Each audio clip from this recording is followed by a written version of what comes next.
Okay, so you can get me on Facebook or whatever, YouTube as well. But I was thinking about a couple things that crossed my mind uh, because of the state of everything in the media, in real life, issues that I face and other people are facing that I talk to.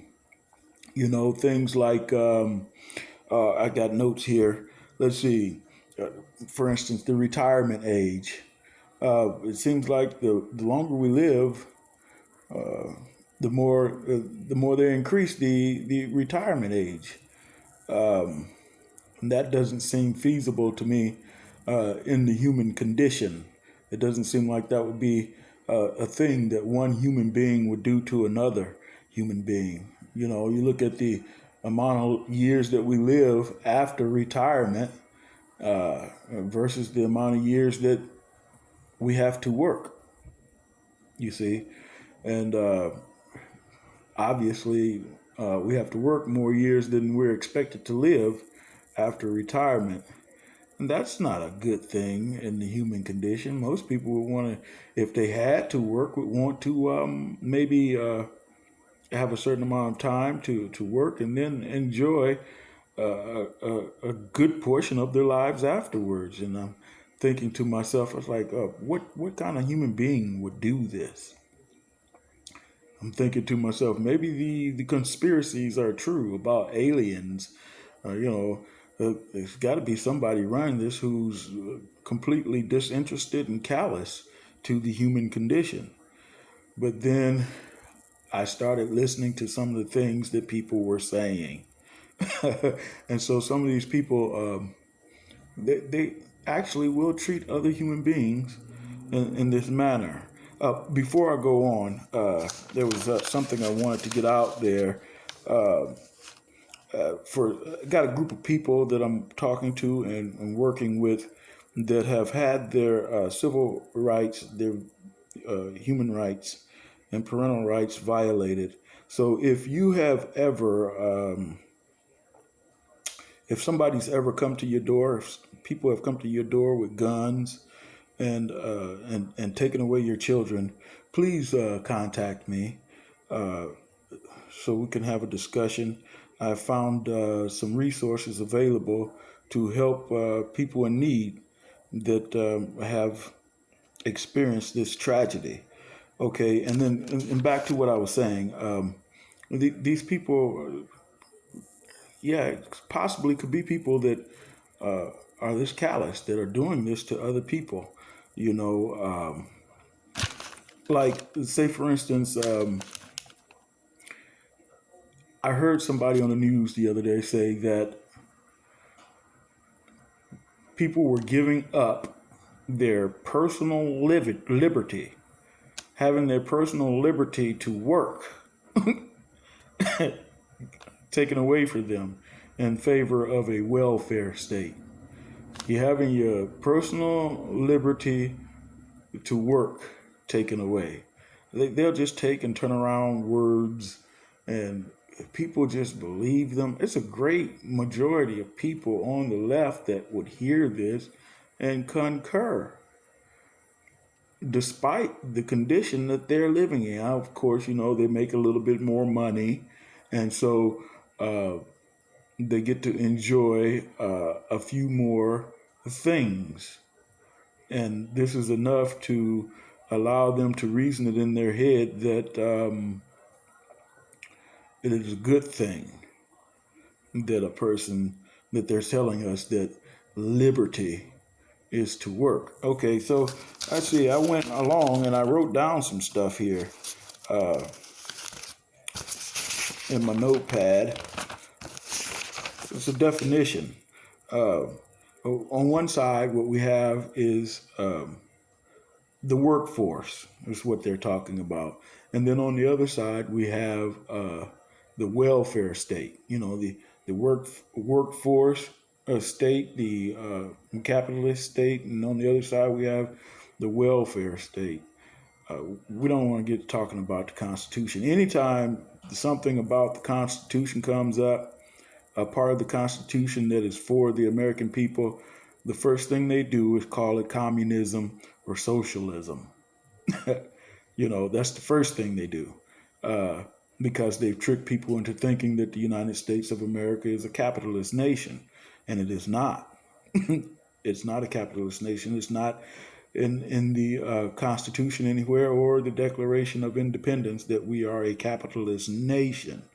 Um, of course, at any rate, we were talking about the workforce and versus a welfare state. So I took the liberty of writing down the definition of those words: work, force, and welfare.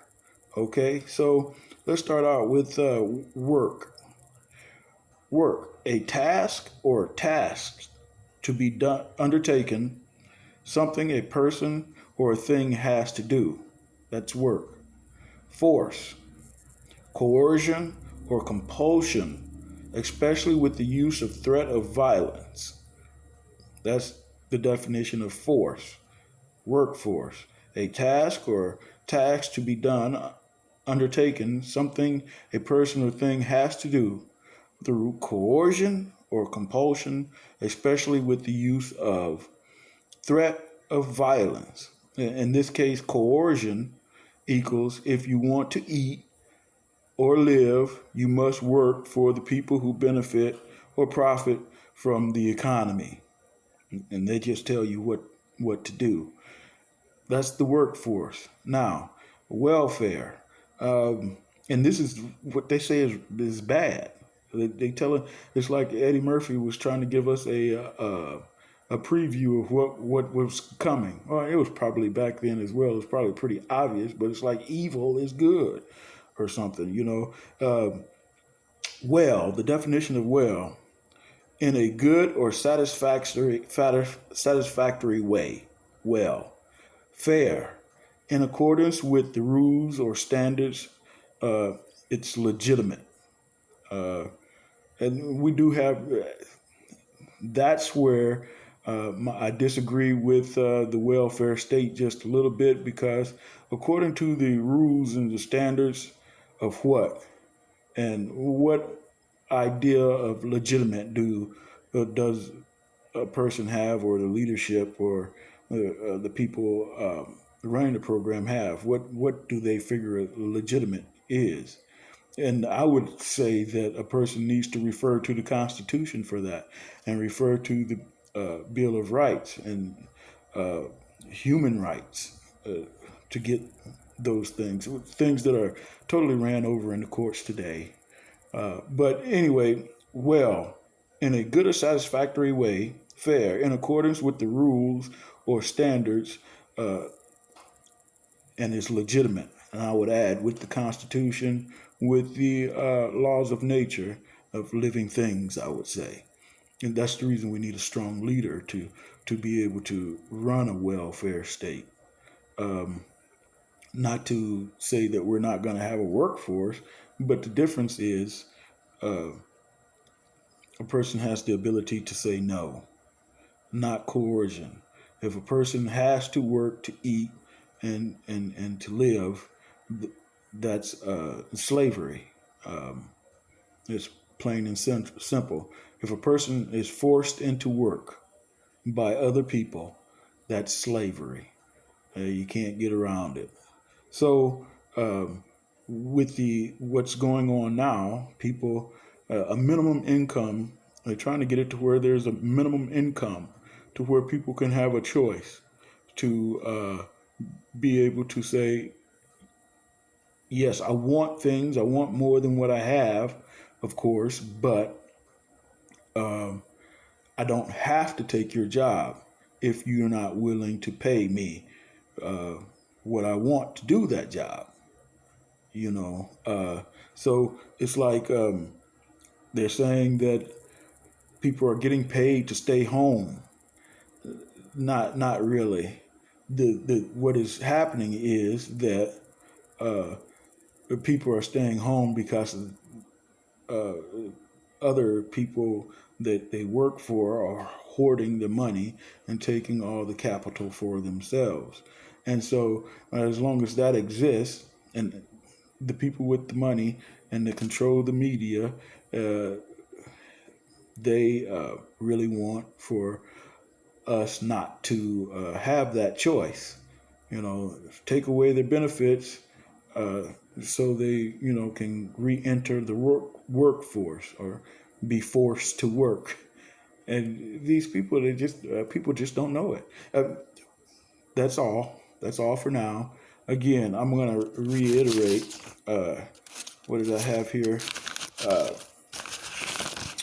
Talking to some people out in California, and I've got a group of people that we meet on Zoom each week to discuss what can be done about this. So let's see.